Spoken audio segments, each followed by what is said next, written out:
Today's stuff we're going to be learning is Bava Batra Daf Kuf Lamed Gimel. We're going to finish up this topic of a woman who receives part of the inheritance together with the other children. And because she does that, we assume that she's happy with her position where we're putting her in the family and affording her respect, that she's willing to give up the rights of her ketuba. However, we're going to see a few exceptions to the rule. We started with one case yesterday. We're going to have three cases where we're going to see that there are exceptions. In the first case we saw, it was because she only received metaltalin. If she doesn't receive land together with everyone, then she's obviously not kind of on the same level as everyone, and she's not getting that same respect. And therefore, she wasn't willing to give up her rights to demand her ketuba, which again, she can always demand the ketuba money from possessions of the husband, even if they're divided up among the heirs, because that property is lien to her. Even if he sold it to somebody else, she would be able to. So now we're going to have two more cases. Set two lines from the bottom of Kuf Lamed Bet Amud Bet. Hauda Amar Lahu, tilta lebrat, v'tilta lebrat, v'tilta le'itai. He said a third to one daughter, a third to the second daughter, and a third to the wife. He obviously didn't have sons, so it's all going to the daughters, but he's adding the wife to the picture. Now, Shchiva Chademi Binte. One of the daughters, though, dies before. Now, we're assuming he's on his deathbed, but before he dies, after, okay, we're going to have a timeline. He promises the property to two of his daughters and his wife. Then, before he dies, the daughter dies. So now, at stage one, when he promised the gift, the woman gave up her rights to collecting her ketuba because she got a piece of land along with the other daughters. And she even got an equal piece of land, but that's not so important. Doesn't really matter. But now what happened was when the daughter dies, the land goes back to the husband. Okay. So now the question becomes, and we're going to see, this is a theme that's going to come up all over today's stuff. Something, whenever you see sever, someone thought to say, we're always going to learn that they made a mistake. We're going to have a lot of mistakes today or mistaken rulings, just like we ended yesterday. There was a mistake because he didn't understand the details with Rav Nachman. But now we're going to see a bunch of people that actually misunderstand things or at least get rejected by somebody else, that their logic is faulty. Sever of Papi Lememar, lo shakla ela tilta. Rav Papi thought to say, look, what happened here? And the Rashbam explains that when the daughter dies, the husband inherits her, meaning, right, it's weird because it never really left his possession. But since he already gifted it to her, it was as if, right, when he were to have died, it would be as if it was already hers from then. So if it was already hers from then, I'm going to have an issue because if it was already considered hers, but it goes back to him and he inherits her, but it's the same land. So Rav Papi said the mother already, or the wife, however you call her, already gave up her rights to the daughter's part of the property. So even though the father now kind of inherits her, because again, he didn't die yet, but it was as if it switched hands to the daughter already. And therefore, when she dies, it goes, her property now, which would have been her property, goes back to him. So Rav Papi says, who cares? It doesn't matter that it's not treated like new property because it's the same property that the woman already said, I'm not going to collect from there. But Amalei Rav Kahana said, no, you're wrong. Because ilu hadar kane milo shakla.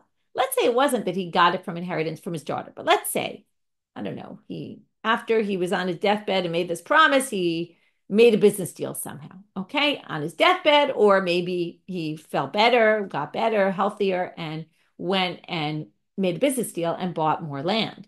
Or theoretically, let's say his father died and he inherited land. Now, the woman who wants to get her ketuba money, she gave up her right to collect the ketuba from any of the land that the father already distributed.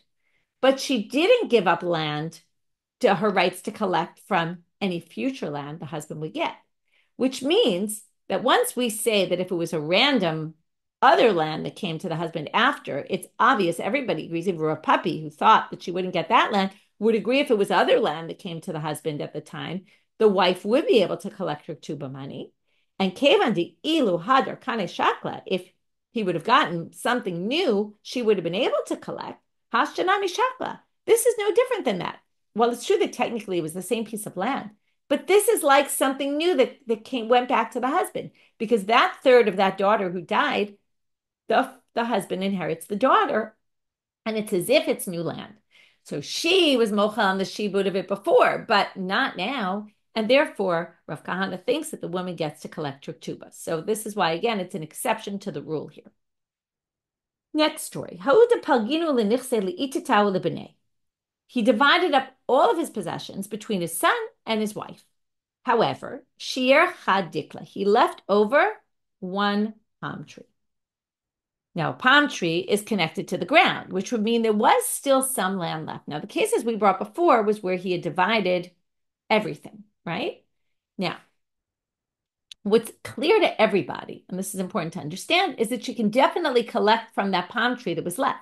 Because when we say she gave up her rights to collect from the land the son got, because she got a part and the son got a part. And she's basically saying, I'm willing to take my part in place of my ketuba. But if there's some land left, she expects to collect her ketuba from the land. She didn't give up entirely. So because she didn't give up entirely, the question is going to be, did she give up, though, on what the son took? Or even there, she can go back and collect. So Amalei Rav Yemer le Ravina. So again, we're going to have two different approaches here. Leitla. So, sorry, I skipped the first line. Sava Ravina lamimar leitla elachad dikla. Ravina thought to say, again, another thought to say and was proved wrong.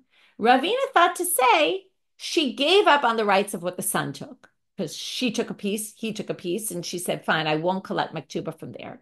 And she just figured she'll collect whatever she can from the 8th dekel, right? She'll assess how much it's worth. She'll say, okay, fine, I'll take that. Or maybe she doesn't need to assess, right? She'll just take the dekel as her ketuba money. Presumably it's worth less than what her ketuba is, and she'll give up on the rest of it. And that's what Ravina thought was the ruling. However, came Rav Yemer and said, Amalei Rav Yemer le Ravina, I leitla, chadikla nami leitla.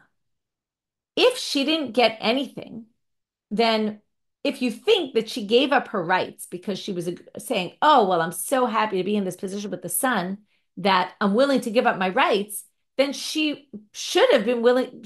We should understand that she gave up all her rights and she shouldn't even get anything from the 8th dekel, because if she's giving up her rights to collect her ketuba, then she's giving up her rights completely. But I know you don't hold that way, because I know you think she can collect from the dekel, from the tree, and therefore I would take this one step farther. El amigo de nafta the dikla naftanami the kule nifse. Just like she can take it from the dekel tree, which is an indicator that she didn't give up her rights at all. And she can even get her ketuba money from the son. In other words, this ruling that she gave up her rights because she got property and they got property, that's only when all the property is completely divided.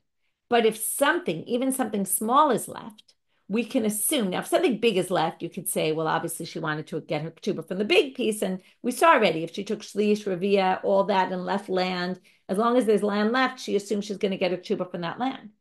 But Ravina thought to say, but not from a dekel, because obviously the dekel is not worth that much. So the way Rav Yemer, the way the commentaries explain Rav Yemer is, she was waiting till they made an assessment of that tree.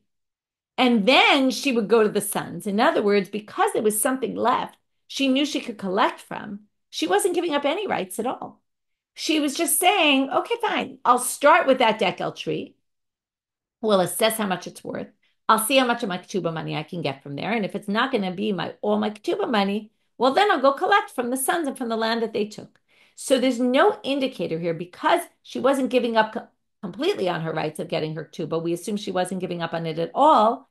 And therefore, we're going to wait until there's an assessment, and then we're going to let her take land from the son's property. So another exception to the rule, that if something is left, even if it doesn't equal up to the value of her ketuba, that's still an indicator, as long as it was something attached to the ground, right, that she was planning to get her ketuba money from there. Now we're moving on to something else. Amar Rav Huna. Shchiv mera shekatav kol nechasav la'achil. This is going to go back to Rabbi Yochanan ben Broka. If you remember, what did he say? Someone can give all their possessions to one son over all the other sons, or if the daughters are inheriting, one daughter over the others, and that can be done, and the rabbis say no. Comes Rav Huna and he says, and that's all, remember, according to Rabbi Yochanan ben Broka, that means even if you use the language of inheritance, which usually only works for the people who are supposed to inherit, but if this person is supposed to inherit, and you use the language of Yerusha, but give, instead of dividing between 4 people, you're giving it all to one of them, you're allowed to do that even with the language of Yerusha. Remember, the language of Matana will work for anybody. You can gift it to anybody. We're going to learn today whether that's okay or not. But technically speaking, you could do it. You can gift all your property to someone else as a gift.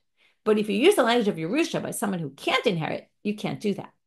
Now, yes, except for the double portion of the Bechor. You can write the Bechor out of the regular portion, but not the double portion.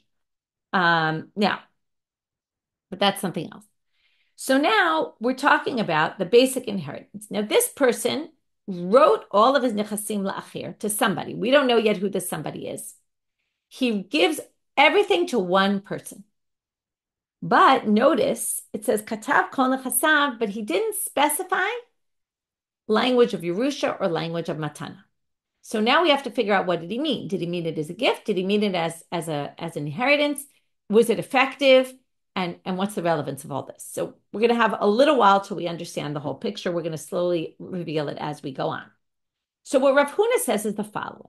If somebody wrote his property to one person, assuming we're excluding somebody, okay, it wasn't just his sons, he writes it to somebody, we assess the situation.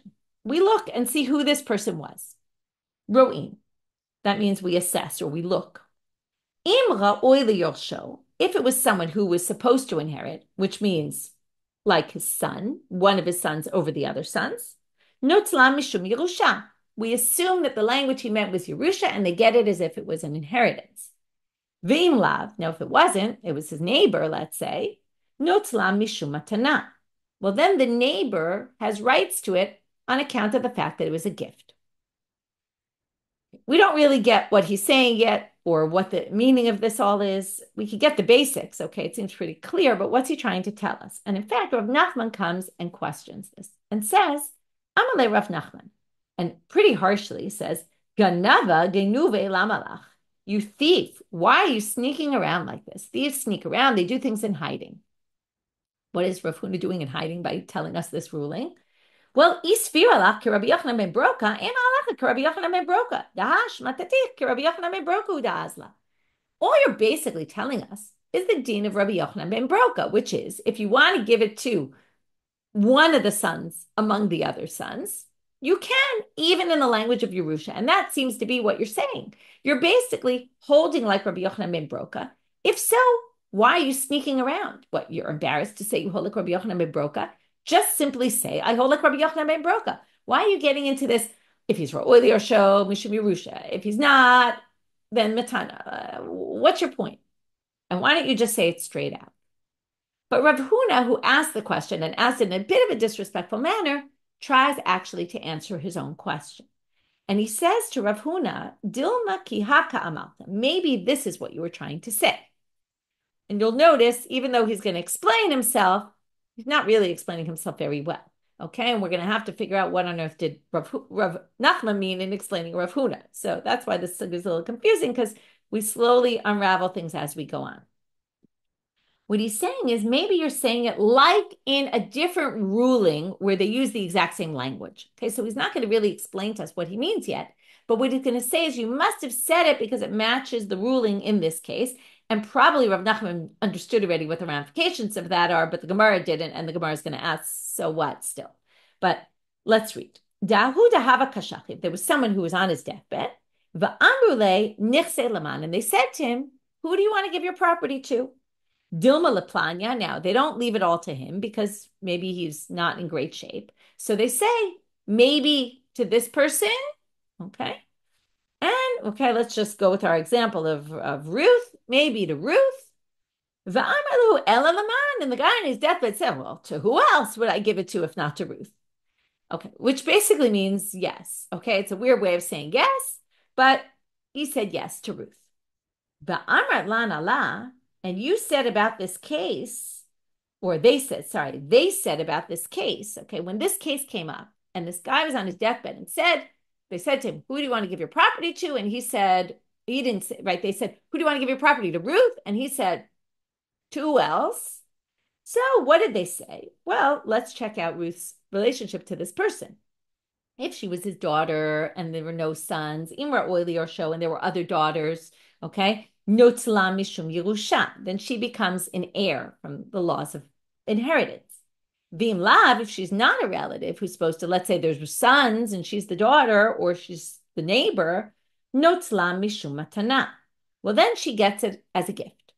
Okay, so basically, Rav Nachman says to Rav Huna, did you use the language used instead of simply saying Aholik Rabbi Yochanan ben Broka?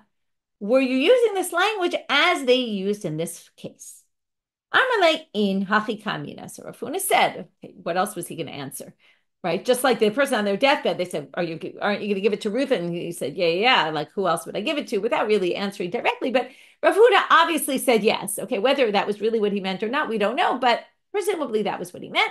And he says to Rav Ada, oh, yeah, you gave an answer to your own question. Yeah, of course, that's what I meant. So now the Gemara asks the Mahilchata, okay, that didn't really help us because what's the ramifications of this? Who cares whether it's Yerusha or Matana? Either which way Ruth got the money. So what does it matter if she got it because of Yerusha or she got it because of Matana?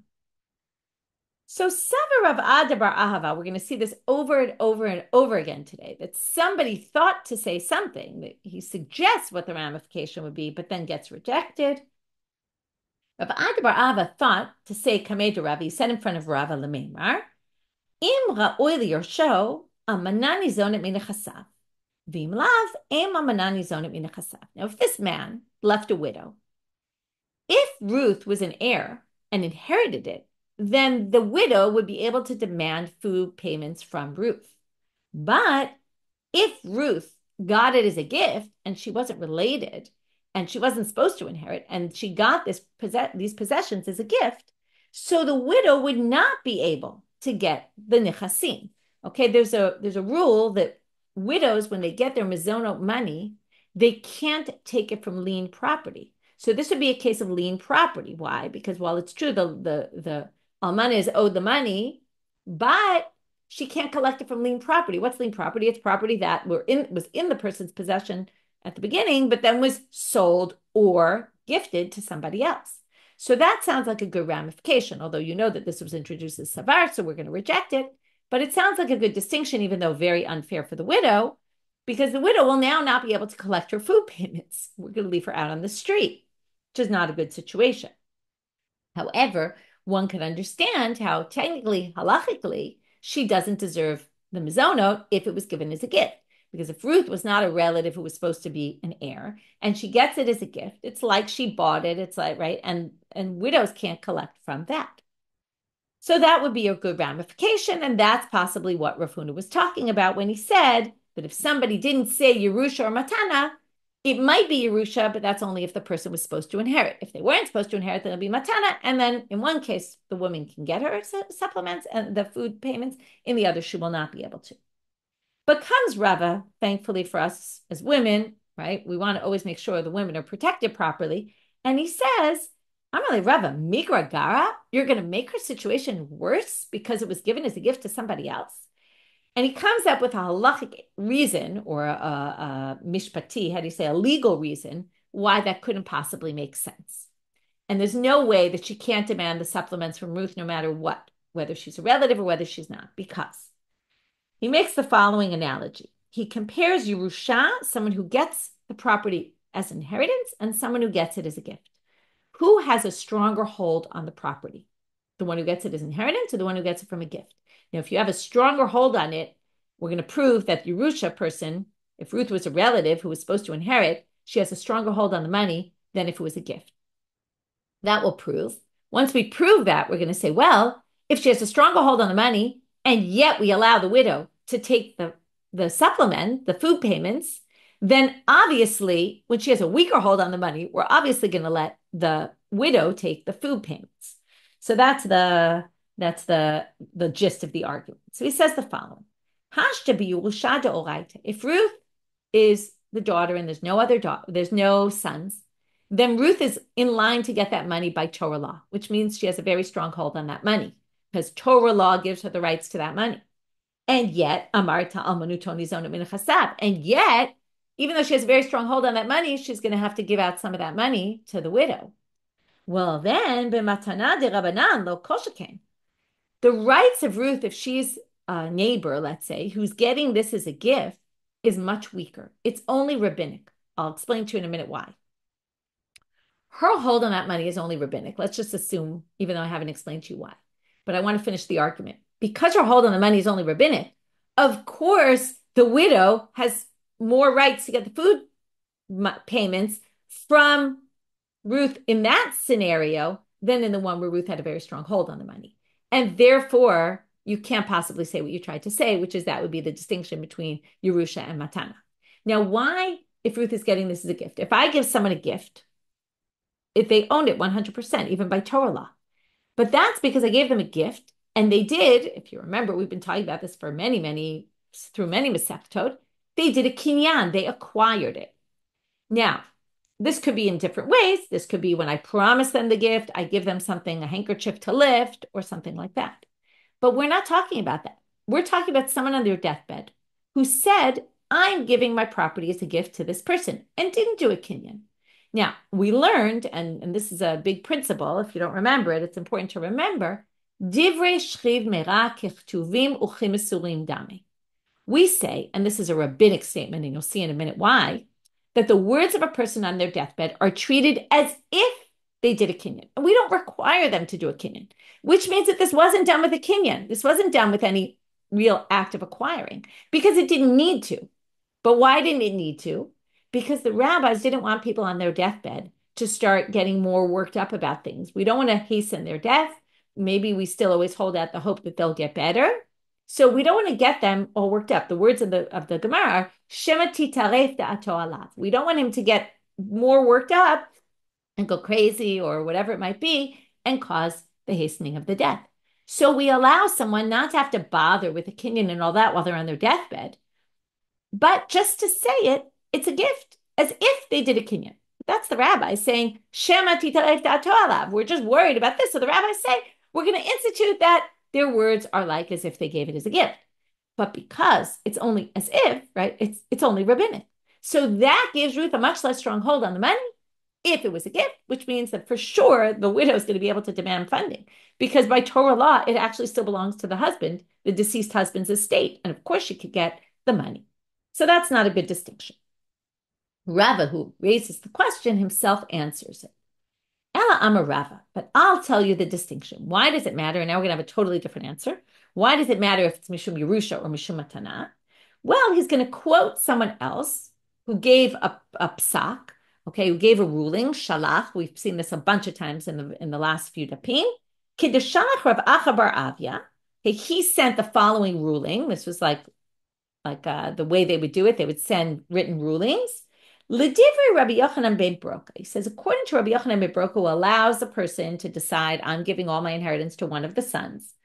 If somebody said, Nechasai lach v'acharecha leploni, if someone said, and we saw this case, right? I'm giving you my possessions, but after, so he says, I'm choosing one of my sons, but after one of my sons dies, it's going to go to a different son, or it's going to go to somebody else entirely. It doesn't matter. Im haya rishon. Now, he said this to someone. We don't know who he said it to. Again, we're going to have that distinction. So somebody said, let's go back to our example. Somebody says, okay, the father says to Ruth, my property is going to you. And after you, it'll go to Naomi, who's not related. Let's just use that as an example. Now, we don't know, though. What I said is someone said to Ruth, their daughter. Okay, we don't know yet if Ruth is the daughter or Ruth is someone else. Ruth could be not someone related. So he said the following. If someone says, it's the same case as before. It's just we added another element. And instead of just going to Ruth, it's going to Naomi after Ruth dies. So if Ruth was really the daughter of the person who said this, and we learned this. Naomi will not get anything. Why is that? So the first thing is exactly what we learned here, which is we assume if Ruth was the daughter and there were no sons, she's the one who's going to inherit. And therefore, we assume, even though he didn't say gift or inheritance, since she was in line, and since Rabbi Yochanan ben Broka says if she's in line, the father can do this, he can give her all of his property as an inheritance. She gets it as an inheritance.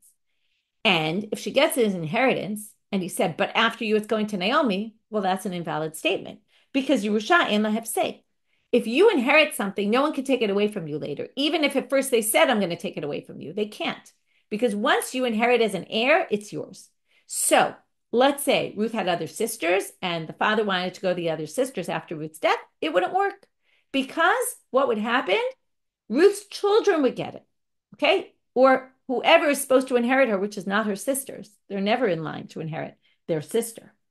So that's the relevance of matana or yerusha. If it was matana, okay, we're now going to say if it was a gift, well, then you can gift something to someone for a certain period of time. So it could be, I gifted you for your lifetime, and then it'll go to somebody else. So if Ruth was not a relative who was supposed to inherit, then it would be a gift, and then it would go to Naomi. And that's the ramification. Does Naomi get the money or not? And it all depends on Yerusha or Matana. And then that goes and explains what Rav Huna was talking about. Now let's just go back. We look at the situation. Or show he gets a mishum Yerusha, and therefore, if it was promised to that person and to someone after them, it wouldn't work because Yerusha and life's sake, there is no such thing. It always goes to their heirs. Now, if it was a matana, then it would go to the next person. So now the Gemara, Rava asks a question on this. Amalei Rava le Rav Nachman. But wait, he says, Veha ifsika. But how can you say that it doesn't go to Naomi? Even if Ruth is the daughter and is in line to inherit and gets his inheritance, the father didn't want it to go to Ruth's heirs. The father wanted it to go to Naomi after. So he's made it stop. So why wouldn't that work? To which, hu savar yesh lahefsek, v'rachmana amar ein lahefsek. So who cares what the father thinks? The father, it's true, thought that it could work and therefore said it. But the Torah says no. So because the Torah says no, it doesn't really matter what the father said. That was just a side question about how that works. Now we're going to have a case of exactly this.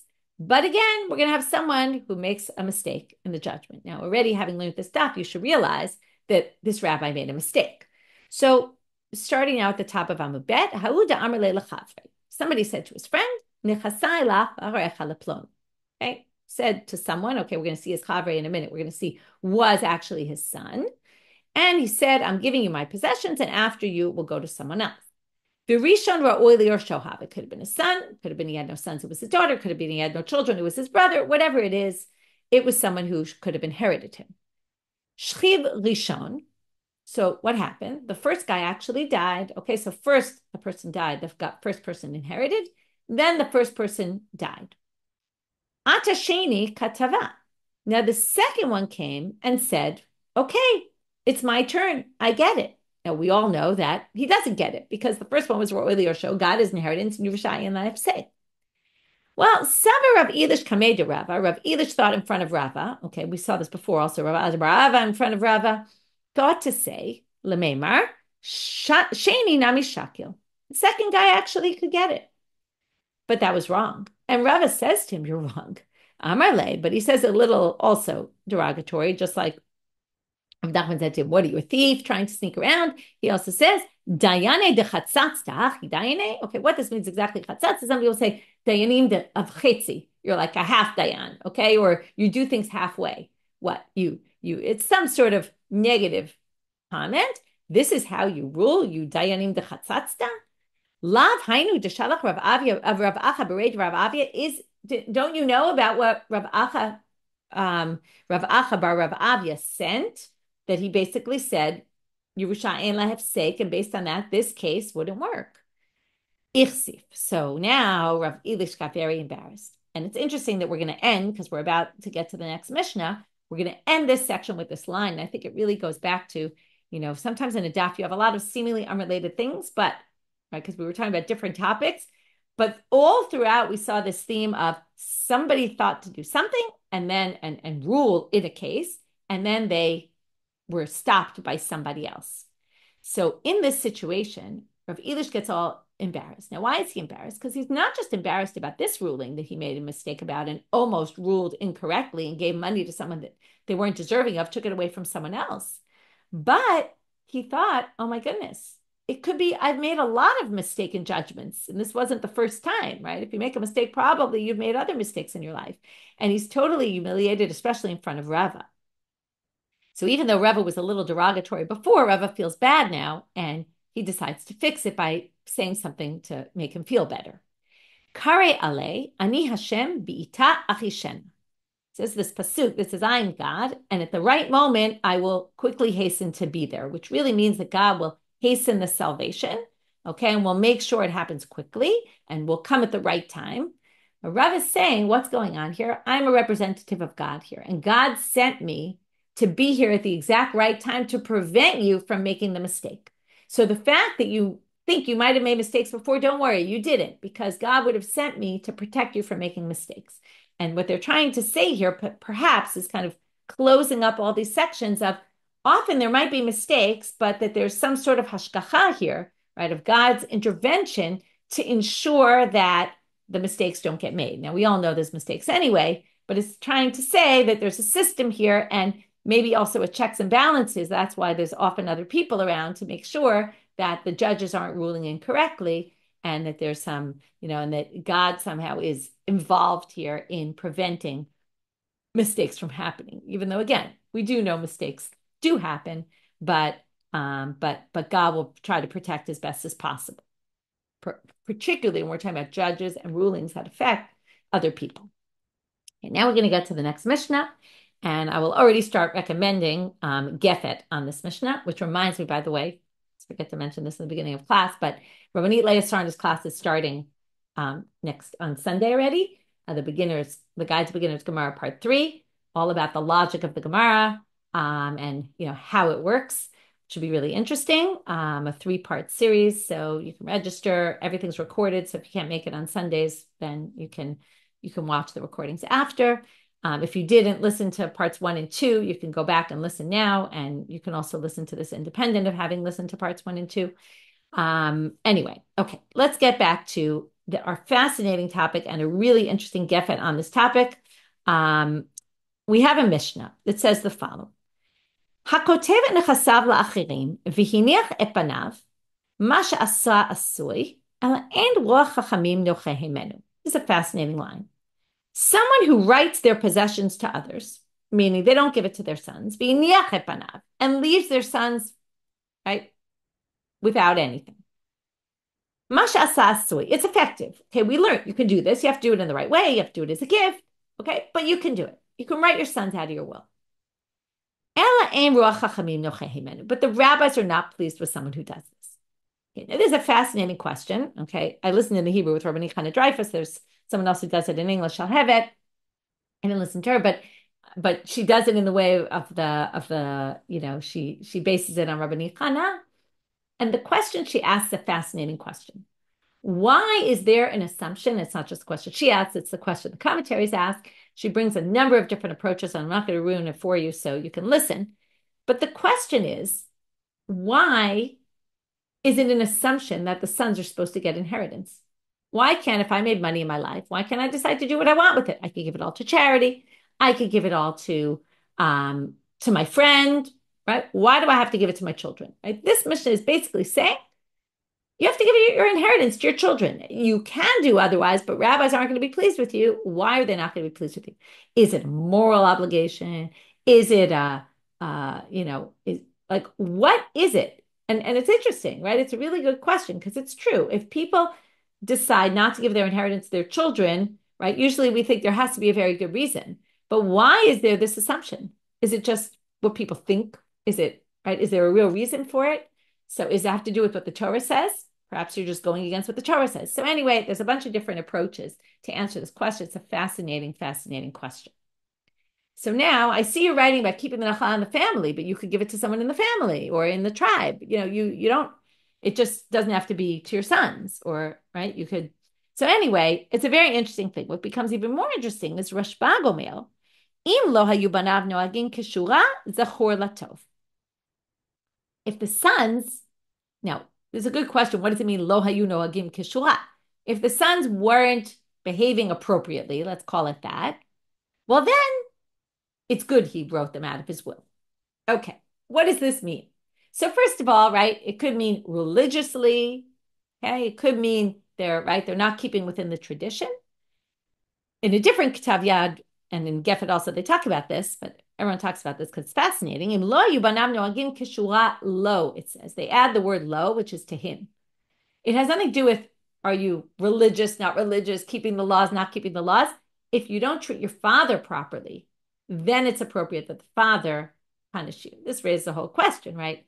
What does it mean to be a religious person, however you define religious, right? Or a halachic person, but you don't treat your father properly. Right? That's already a good question. Can we call you a religious person if you don't treat your father properly? Right? You might keep the laws, other laws, but you're certainly not keeping a very basic law. But in any case, right, it's very interesting to see how one word could totally change the meaning of the Mishnah, and that there are different versions of what this text is. So it doesn't mean they're not good people in general, or they don't, they're morally repugnant, they're halachically, or does it mean that they're just not behaving properly to the father? They could be good in other ways, or they could be bad in other ways, but it all just matters how they treat their father. The big question of the Gemara is the following. Mi plige Rabbanan alei de Rashbag olo. Now Rashbag comes and says, what you said, Tanakama, is only true if the children are, again, however we call this, behaving appropriately, but not if they're not.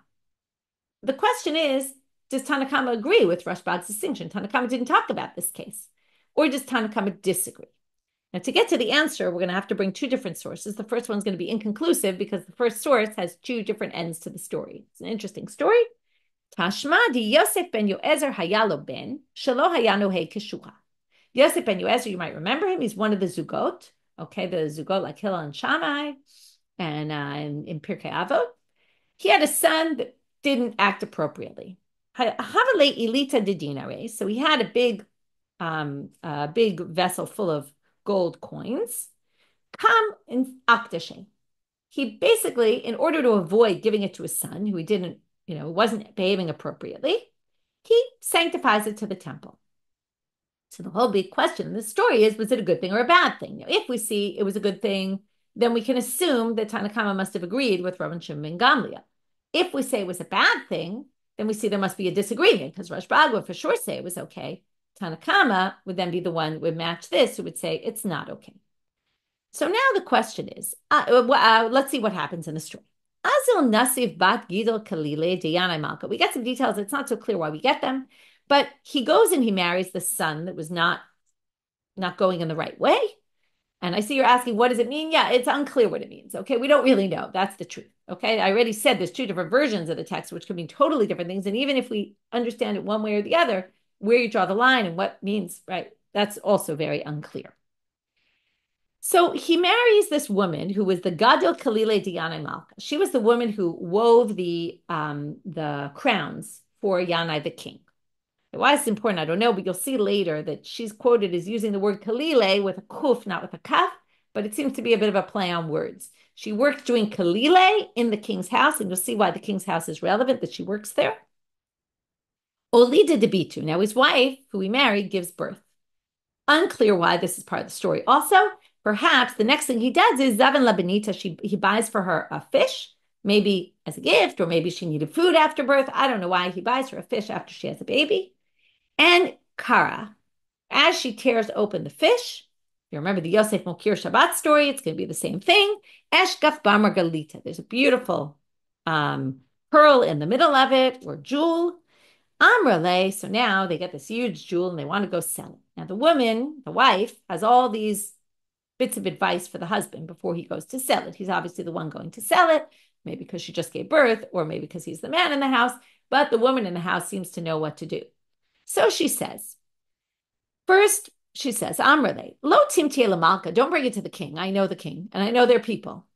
Dishakle laminech bedami kalile. They're going to give you very poor money for it. They're going to be cheap. They're going to offer you a very low price. So here's the joke about the play on words of the kalila. She's the one who weaves the crowns of the king, and they're going to give kalila prices, okay, low prices. So instead of going there, go to the gizbari, go to the treasure of the temple. They pay good money. Now, usually you sanctify things to the temple. Here, you're not going to sanctify. You're going to sell it to them, but they buy things. I mean, they buy things for all sorts of reasons. So, they invest their money. Go sell it to the treasurer. Advice number 2. Don't Don't evaluate it and say to them, I'm going to sell it to you for X amount of money. Why is that? She clearly knows halacha. She says, you're saying it to gavoa. When you say something, you're saying, this is actually used in a different context usually. If I sanctify something to the temple and I just say it, what did we say? Usually saying something doesn't mean anything unless you do a kinyan. There's another exception to the rule, just like a shchid meirah, someone on their deathbed. Also, if you say, I'm giving this to the temple, it's as if you gave it to them already. So if you go to the temple and you give them a set price and say, I'm selling this for 100 dinarim, that will be the final price. They won't be able to raise it.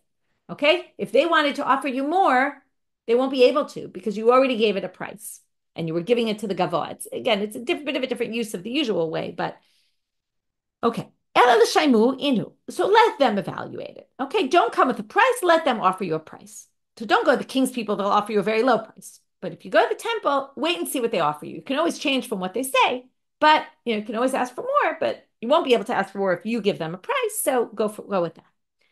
Amtiye. So he goes with her advice. Shamua b'tleisrei ilate dinari.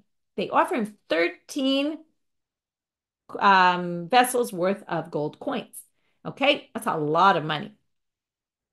Amrele, but they say to him the following: Sheva ika, we only have 7 in the temple treasury. Sheet leka, we don't have the other 6. So Amrlahu, he says to them, Sheva havuli, sheet harei mukdashot l'shamayim. So give me the 7 you have. I'll take that. I won't take all 13. The other 6 I'll give you as a donation. Okay, so I'll give you this coin, which is worth 13. I'll only take 7 for them. The other 6 will be a donation to the temple. So now the question is, was it the good thing you did or a bad thing? So Amarlahu, they said to him, Sheva, Amdu v'katvu. So now they got up and they said, Yosef ben Yoezer yachnis echad u'beno yachnis shesh. They said, Yosef ben Yoezer thought he was doing a big thing by giving a donation of 1. His son gave 6. Now, this would mean that Yosef ben Yoezer did the right thing because he taught his son a lesson. Look, his son went in his way and times 6. So that means that when he wrote his son out of the will, the son understood the value of donating to the temple.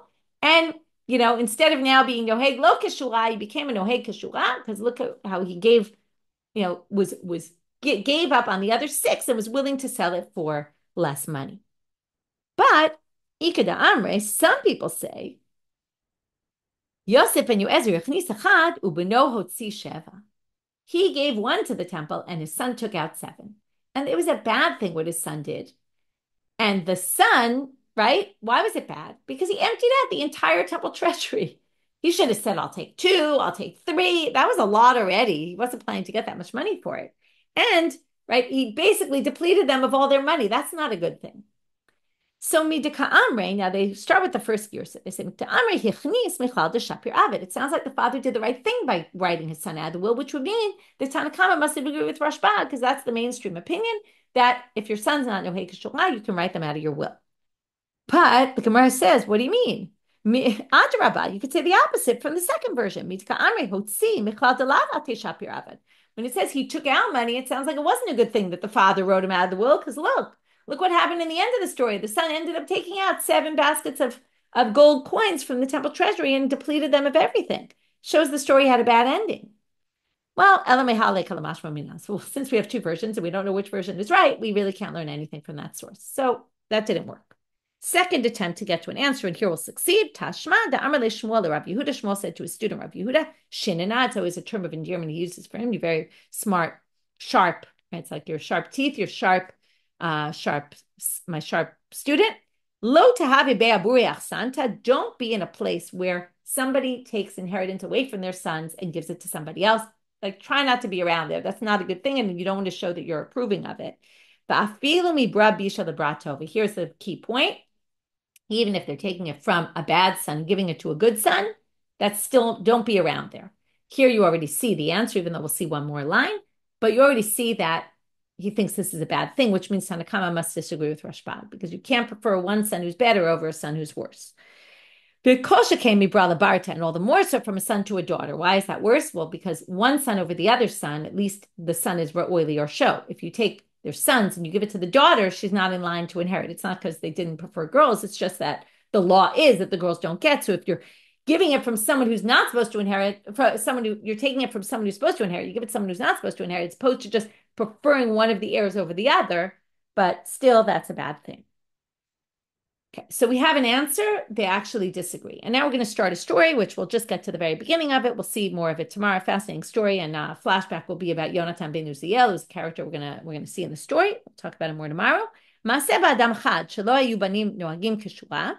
don't think flashback is up yet, but it will be up hopefully later today. There was a person who his sons were not behaving properly. So instead of giving it to his sons, he gave it all to Yonatan ben Uziel.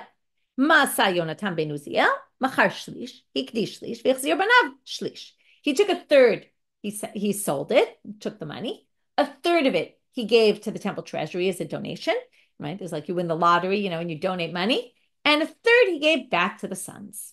So Ba'alav Shammai b'maklo v'tarmilo. Shammai shows up in front of him and says, what on earth did you just do? And now we're going to wait till tomorrow and see why Shammai was so angry at him.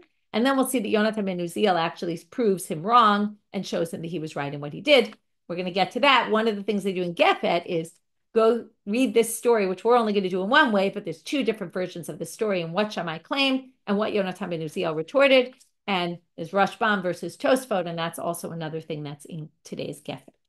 So, quick review of today's stuff. We started with these three cases, one we saw yesterday and two we saw today, about this issue of the woman giving up her rights to her ketuba. In what cases does she? In which cases do we think she doesn't?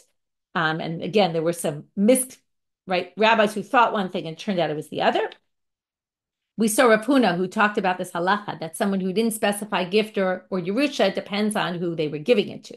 And it's in the lines of Rabib Yochanan and Broka, but he makes this additional distinction, which we struggle to figure out what's the purpose of the distinction. In the end, we understand it's because if it's Yerusha, that's the end game. And if you were to promise to someone else after, it wouldn't be effective. If it was the gift, it would be effective.